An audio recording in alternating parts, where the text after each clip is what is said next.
আমাকেও চলে যেতে হবে। মানুষের জীবনে কত অভিযোগ, এই অভিযোগের আর শেষ নেই। এখানে যারা মৃত্যুবরণ করেছে, চিরনিদ্রায় মাটিতে শুয়ে আছে, তাদের এই পৃথিবীতে আর কোনো অভিযোগ নেই। তারা আর অভিযোগ করবে না, কাঁদবে না, এটা নেই সেটা নেই।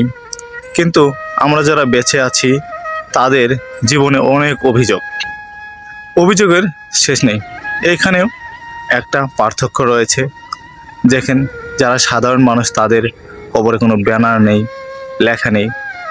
কত মানুষের কবরের লেখা আছে এখানে, কারো প্রফেসর, কেউ উকিল, কেউ মুক্তার, অনেক পদবি এখানে লেখা দেওয়া হয়েছে। অনেকের কবরের পিছে রয়েছে তারিখ, মৃত্যু তারিখ, কারো রয়েছে জন্ম তারিখ। আসলে এখানে যারা শুয়ে আছে, তাদের কেউ সাইনবোর্ড দিয়ে নির্ণয় করা বা চিহ্ন রাখা হয়েছে। আসলে মরে যাওয়ার পরে কোনো চিহ্ন বা স্মৃতি রাখা ঠিক কিনা এটা আমি জানি না, কিন্তু আমরা যারা বেঁচে আছি, তাদের জীবনে অনেক অভিযোগ, অভিযোগের আর শেষ নেই।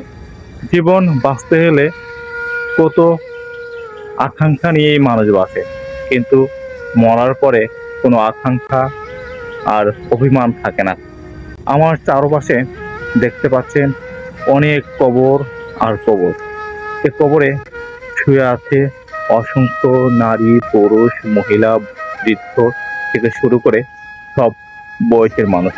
আমাকেও একদিন চলে যেতে হবে, সবাইকে পৃথিবীর মায়া ছেড়ে চলে যেতে হবে। এটা একটা শিক্ষণীয় বিষয়, যেখানে কবরের পাশে আসলে মানুষ সেটা হয়তো অনুধাবন করে বা সেটা নির্ণয় করতে পারে, আমাকেও চলে যেতে হবে।